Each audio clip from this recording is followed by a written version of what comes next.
this is Sandeep Desai and welcome again to our course Introduction to Optical Fiber. In our previous lecture, we were discussed about the basic principle for the working of optical fiber. Now, in this video, we are going to discuss about the structure of optical fiber. Optical fibers are thin cylindrical cables which has actually main three components. The innermost layer of an optical fiber is known as core, which is made up of glass or transparent plastic material. The diameter of the core ranges from 5 to 50 micrometer based on the use of this optical fiber. Core is then surrounded by the second layer, which is also made up of glass or maybe of plastic material, and that is known as cladding. The diameter of cladding that ranges from about up to 150 micrometer, and these two layers, those are covered in a protective layer which is called as sheet or jacket. The diameter of sheet ranges from about 250 to 900 micrometer. Again, it is depend on the manufacturer and the use of optical fiber. If you see the cross-sectional view of optical fiber, you may see in this figure how it looks. Core is surrounded by cladding and that is surrounded by sheet, which is a protective layer for core and cladding. Here we must have to remember a very important point, that in formation of this optical fiber, the refractive index of core, let's say N1, that is always greater than refractive index of cladding. So if I say N1 is the refractive index of core and N2 is the refractive index of cladding, we always find to pass the light or guide the light through the core of an optical fiber, it is very important condition that refractive index of core must be greater than refractive index of cladding. Then we also find that multi-fiber cables, where we can find that multiple optical fibers are present or those are coated in a red polythene jacket. Here you may see in this figure, these are the small optical fiber. The structure of this optical fiber is same as shown above. We have core, then covered by cladding, and then it is coated by a sheet. In this multi-fiber cable, you may find there are 6 such kind of optical fiber. Sometimes this also has the copper cables for transmission of electrical signal as shown here. To give tensile strength, this particular kind of cable has along its principal axis the insulated steel wire. Now, after knowing the structure of optical fiber, let's see how light propagate through an optical fiber. As optical fibers are used to pass the light signal through the core of it, so we required a source of light. Generally, the source of light is very small as the core size is also very small. This may be an LED, it may be LED or some other kind of light source. The light which come out from the source of light, that we made it incident on core of an optical fiber. Then the rays will be passed through an optical fiber, through the core of an optical fiber, and that is get incident on core cladding interface, where if this incident ray, if it is greater than critical angle, those will be observed a total internal reflection, and in a zigzag path these light rays will be passed through the core and reach up to the receiver, where at the receiver end there we have a photodetector which detects this particular light signal and we get the final output.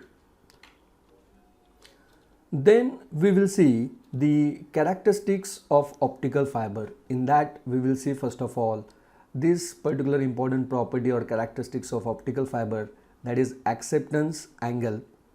As the name suggests, this acceptance angle means the maximum angle made by incident ray with the core axis, for which light is propagated by total internal reflection through the core of an optical fiber. Let's understand this with a particular diagram. Suppose that this is the core of an optical fiber and this is the principal axis of the core. If suppose a light ray is get incident from this air medium on this core, then it refract and it pass through the core and get incident on core cladding interface here. If here this angle whatever we have, if it is suppose less than that critical angle, then this particular ray will be passed in cladding and the information that we send through this particular light ray will be lost. Then if you decrease this angle of incidence at the principal axis of core, then it may refract and get incident somewhere here, let's suppose, where suppose this angle is little bit greater than critical angle, then definitely this ray observe a total internal reflection and pass through this particular core of optical fiber by multiple reflections. So this particular angle, okay, for which we can get light pass through the core of an optical fiber is known as acceptance angle, and that is represented either by angle A or theta A. So how do we define acceptance angle, that we will see, and also we are going to define acceptance cone. The ray which is get incident at the principal axis of core, it may be come from any direction. So if you connect all that, it will be form a cone like this. So this cone has angle that is double that of the acceptance angle. Here once again we will see its definition. Acceptance angle is the maximum angle made by incident ray with the principal axis of the optical fiber, for which light is totally internally reflected and passed through the core of fiber. And acceptance cone is double that of acceptance angle, okay, as shown in this figure. Now suppose we want to find out the relation of this acceptance angle, on which factor it depends and all. Let's see particular acceptance angle. Let's say that the refractive index of core as N1, refractive index of cladding, let's say it is N2, and the medium through which light enter into the core, that is suppose if it is air medium, let me call the refractive index of it as N0. At core cladding, we know the relation between refractive index and the critical angle. We know that sin C is equal to, we have, that is 1 upon a refractive index of core with respect to refractive index of cladding. So I can write sin C is equal to N2 upon N1. When light ray here enters suppose at this angle theta A, and if I consider here this particular angle as theta, let's say R, angle of refraction, and here whatever angle this incident ray in core makes with the normal, let us call it as angle phi, okay. And if I increase this normal, let's say here, let's say this particular point as point A, this point as B, okay, and this point as C. So for ray which is refracted at the core, for that by Snell's law, let me write here, by Snell's law, we can write the refractive index of core with respect to refractive index of the medium through which light enters, that is air, that is equal to sine of this angle of incidence, let's say theta A, divided by sine of the angle of refraction, let's say theta R. I hope you understood what I am saying, okay. Now by this again you find in triangle ABC, which is a right angle triangle, in triangle ABC, that is a right angle triangle, if I see that here it is a 90 degree, and as the addition of all these three angles is 180 degree, so I can write the angle theta R, that is equal to 90 minus phi. Okay, so theta r, actually theta r plus phi, that should be 90. So therefore theta r is 90 minus phi. And therefore if I take sine of this, sine of theta r, I can write, if I take sine on both sides, so that is sine of 90 minus phi. And this is equal to, I can write, able to write here as cos of phi, cos of phi. Okay, so here if I put this value of cos of phi over here, then I can write n1 by n0 is equal to sine of theta a upon cos of phi. Now here we are going to write a very important condition, you see, to find out the acceptance angle. That this, we say, as per the definition we said that this angle, the maximum angle where this incident ray makes a critical angle, that means the ray should pass like this. Okay, then we say that theta is theta c, phi c, sorry, this phi we can say as a phi c. Okay, so here we can write a condition, that is, to pass the light ray through an optical fiber, it is very important that sine of this, if I just adjust this things, then I can write here it is as sine of theta a, sine of theta a is equal to n1 upon n0 into cos of phi. Okay, here we can write this is cos of phi. And to say this is acceptance angle, or here already I written this angle as acceptance angle, okay, or better I will write this is as sine of theta a max, I can say, is equal to, then there for this condition to satisfy, this phi should be, we have cos of phi c, that is critical angle. It must be a critical angle. Now as per the identity relation, we know that sine square, we can say that sine square phi c plus cos square phi c is equal to 1. Therefore this cos square phi c is equal to, we can write 1 minus sine square phi c. Okay, and then after this we can again simplify this as cos square phi c is equal to 1 minus this sine phi c. If you see the relation which I written here, the initial relation, that sine of this critical angle, here let me say phi c, that is n2 by n1. So here we have square of this, so if I take the value n2 by n1, the bracket square, and if I simplify this, I will get cos square phi c is equal to 1 minus n2 square upon n1 square.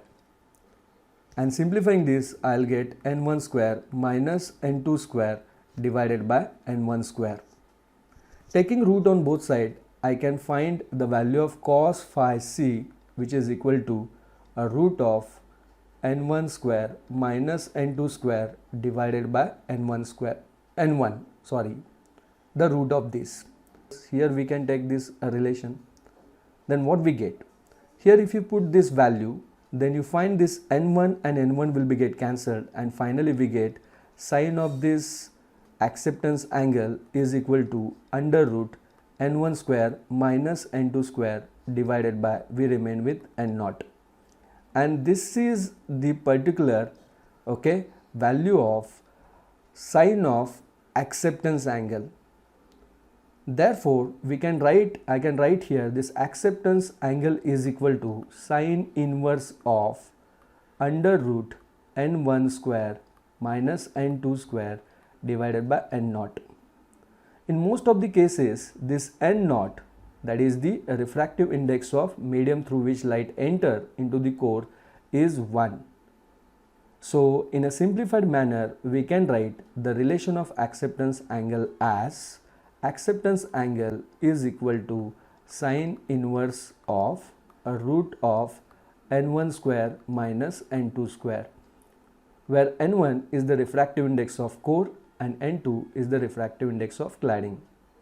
I hope you understood this particular relation for for acceptance angle. Then let's see the next important characteristics of optical fiber, that is numerical aperture. Numerical aperture, it means we have the light gathering capacity of the optical fiber, and mathematically it can be obtained by taking sign of acceptance angle. It measures the amount of light that can be accepted by a fiber, and in most of the optical fiber the value of this numerical aperture, it ranges from about 0.15 to 0.50. As per the relation, okay, we can write numerical aperture is equal to sine of acceptance angle, and just we derived the relation of acceptance angle. Putting that in this relation, we can write numerical aperture is equal to root of n1 square minus n2 square, where n1 and n2 are the refractive index of core and cladding. The next important property or characteristics we will see, that is fractional refractive index change. It is actually the relative difference between the refractive index of core and cladding we have, which is denoted by delta, and it is mathematically equal to n1 minus n2 upon n1. Now, this particular parameter is always positive and always less than 1. Less the value of this will be show the more performance of an optical fiber. Now, as we know the relation of numerical aperture and the fractional refractive index change, we can find the relation between numerical aperture and fractional refractive index change as it is numerical aperture is equal to n1 root 2 times fractional refractive index change. This also we can able to prove very easily. Let's see how we can show this. Numerical aperture, as we know, is equal to we have root of n1 square minus n2 square, and fractional refractive index change is equal to we have n1 minus n2 upon n1. Now if we take here the square of this, okay, then we get or here we can say that n1 square minus n2 square. If you expand this, then we can write this as n1 minus n2 and n1 plus n2, right? Suppose if I multiply on right side by 2 times n1, and if I divide it by 2 times n1, then I can write this as n1 minus n2 upon, I will take here n1 and n1 plus n2, okay. Here I will take 2n1 and I will multiply this again by 2n1. Why taken this? Because n1 plus n2 by 2, this particular value average, this is an average value of n1, or n1 and n2 there is not very much difference we find. So from this we can take n1 plus n2 by 2, n2 by 2, that is average, that is nearly equal to n1. So for this particular term, if I use n1, okay, then these two will be get cancelled. So what I remain with, okay, n1 minus n2, yes, what I remain with n1 minus n2 into 2 times n1 square, right? So this is the value of n1 square minus n2 square.